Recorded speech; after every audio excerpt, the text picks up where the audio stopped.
Right now, central banks are buying gold at the fastest pace on record, 289 tons in just 3 months.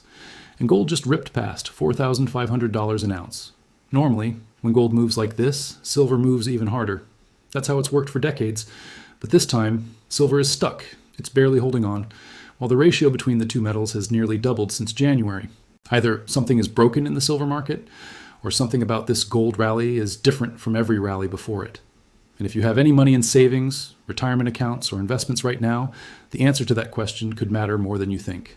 That's the kind of story we dig into every week on Money Insiders. So if that sounds like you, stick around, because what's actually happening between gold and silver right now is not what the headlines are saying. Let's start with what we actually know, because the numbers here are more dramatic than most people realize. Gold has climbed roughly 10% in August alone, its best monthly performance since January, moving from around $4,000 an ounce to an intraday high just above $4,500 before settling back into the $4,300 range. That's not a small move. That's the kind of single-month jump that used to take gold an entire year to produce. And it didn't happen randomly. It happened right after 3 separate pieces of economic data landed in the same week: jobs numbers, inflation numbers, and wholesale price numbers, all of them coming in softer than expected. Picture a trading floor watching 3 screens light up one after another, each one nudging the odds of a future interest rate hike lower. That matters more than it sounds like, and we'll get to exactly why in a moment. But here's the first thing worth sitting with. Gold is not just rising. It's rising for a specific, traceable reason, and that reason is about to become the center of this entire story. Now here's where most coverage of this topic stops, and where the real story actually begins. If you followed precious metals at all over the past year, you probably know that silver and gold tend to move together. Silver is often described as gold's more volatile cousin. When gold goes up, silver usually goes up faster. And when gold falls, silver tends to fall harder. That relationship isn't folklore. It's shown up again and again throughout market history. So if gold is having its best month since January, you'd expect silver to be stealing the spotlight. Instead, silver is lagging behind, and the gap between the two metals has been quietly widening for months. To understand just how unusual that is, you need to understand a number that sounds technical, but is actually one of the simplest tools in all of precious metals investing: the gold to silver ratio. Here's what that ratio actually means in plain English. It simply tells you how many ounces of silver it would take to buy 1 ounce of gold at current prices. When that number is low, it means silver is expensive relative to gold. Investors are favoring silver. When that number is high, it means silver is cheap relative to gold. Investors are favoring gold instead. Back in late January, that ratio fell below 45, meaning silver was punching well above its weight compared to gold. Today, that same ratio sits close to 70. In plain terms, silver has gone from being unusually strong relative to gold to unusually weak relative to gold in the span of about 7 months. That's not a minor wobble. That's one of the more significant shifts in relative value this market has seen in years. And once you see that number, the obvious question becomes impossible to ignore. What changed? To answer that, we have to go back and look at what actually drove metals to those January highs in the first place. Because understanding the top of that mountain is the only way to understand why silver hasn't been able to keep pace on the way back up. Gold and silver spent much of last year setting new records almost every few weeks. Gold pushed past $5,000 an ounce and eventually peaked just under $5,600 in late January. Silver's climb was even sharper. It went from around $40 an ounce back in September of last year to a peak near $116 by the same January date, an increase of roughly 190% in just a few months. If you're watching this and thinking that sounds almost unbelievable, you're right to pause on it, because moves that fast rarely last in any market for any asset. And sure enough, both metals pulled back sharply after that January peak. But here's the detail that changes the picture. They didn't pull back by the same amount, and they haven't recovered at the same pace either. Gold has spent the last several months rebuilding its momentum. Silver has spent that same stretch struggling to find its footing. That divergence is the real story hiding behind this headline. So why would gold recover faster than silver when silver historically moves harder in both directions? This is where the story shifts from price charts to something more fundamental: the difference in what actually drives demand for each metal.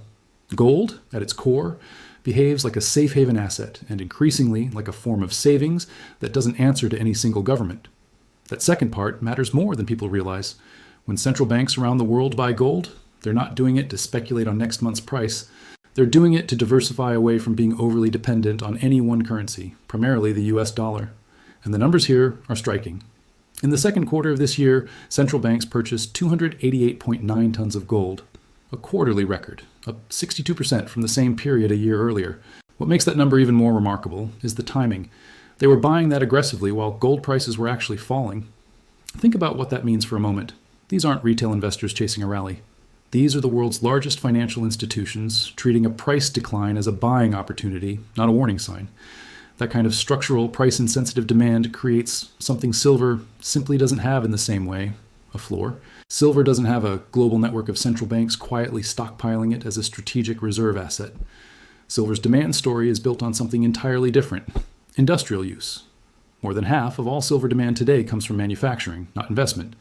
It's in solar panels, electronics, electric vehicles, medical equipment, and a long list of industrial applications that most people never think about when they picture a silver coin. For years, that industrial demand story was actually part of silver's bullish case. The argument was that the green energy transition alone would keep consuming more silver every year, faster than mines could produce it. And there's real evidence behind that argument. According to the Silver Institute's own data, the gap between how much silver the world produces and how much it actually needs widened to 46.3 million ounces this year, up from just over 40 million ounces the year before, largely because total above-ground supply is shrinking even as mine production stays roughly flat. Since 2021 alone, the market has drawn down more than 760 million ounces from existing stockpiles, a figure that approaches an entire year's worth of global mine production. That's not a small imbalance.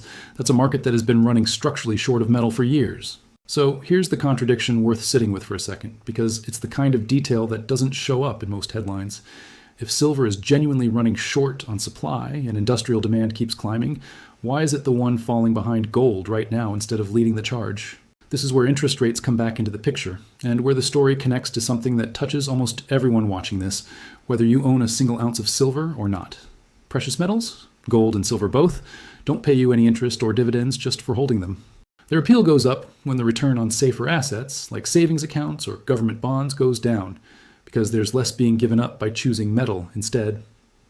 Financial analysts sometimes call this concept real yield, but you don't need the jargon to understand the practical version. When interest rates are high, money sitting in a savings account or in short-term bonds is earning something, so gold and silver have to compete against that. When interest rates fall, or are expected to fall, the competition eases, and both metals tend to become more attractive by comparison. For most of this year, expectations around future interest rate hikes have shifted back and forth, and every time those expectations moved toward higher rates, it created a headwind for both metals. But analysts who track the two markets closely have pointed out that this headwind has hit silver harder. In part because silver's price swings are amplified by leverage trading and industrial demand assumptions that are more sensitive to economic slowdown fears. In other words, when investors start worrying that higher rates might cool off the economy, they don't just discount silver's investment appeal, they also start questioning its industrial demand story, since a slower economy typically means less manufacturing, fewer solar installations, and less electronics production. Gold doesn't carry that same industrial vulnerability. Its safe haven demand often holds up, or even strengthens, during exactly the kind of uncertainty that makes industrial buyers cautious. Now here's where the story widens into something bigger than just these two metals. Because the same three economic data releases that pushed gold up 10% this month are directly tied to this entire dynamic. When jobs numbers, inflation readings, and wholesale prices all came in softer than expected in the same week, market expectations for a rate hike at the Federal Reserve's next meeting fell from around 50% down to roughly 31%. That shift is a big part of what fueled gold's jump to its intraday high above $4,500. But notice what that same shift didn't do. It didn't produce anywhere near the same surge in silver. If softer economic data was purely bullish for precious metals broadly, you'd expect silver to have caught fire right alongside gold. It didn't. And that's the clearest piece of evidence yet that something structural has shifted in how these two markets are being priced, not just a temporary mood swing. There's another piece of this that deserves a closer look, because it explains why some of the price targets you may have seen floating around online deserve real skepticism. Earlier this year, when silver was near its January peak, some high-profile commentators and independent analysts put out extremely bold predictions, targets in the hundreds of dollars per ounce, with some figures reaching as high as $200 or even $375. Those were opinions, not forecasts backed by major financial institutions, and it's worth being honest about that distinction. Compare that to what actual bank research desks have done since then. JP Morgan's global research team, for example, revised its own yearly average silver price prediction down from $84 an ounce, a figure they had set back in May, to $70 an ounce. That's not a small adjustment from a major institution. According to the bank's own commodities strategists, the falling gold to silver ratio reflects growing hawkishness from central banks on interest rates, and higher rates increase what's called the opportunity cost of holding an asset like silver that doesn't pay you anything just for owning it.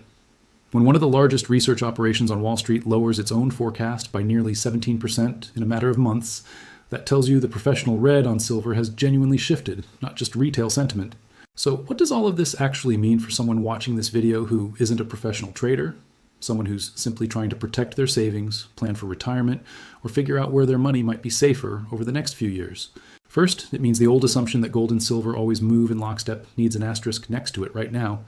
If you've been treating silver purely as a leveraged bet on gold, this year is a reminder that the two metals can and do decouple, sometimes for extended stretches, when the underlying demand drivers diverge as sharply as they have here. Second, it means the case for gold right now isn't built on hype or fear. It's built on a genuinely unusual pattern of central banks treating price weakness as a buying signal, which is a form of demand that doesn't disappear just because retail sentiment cools off.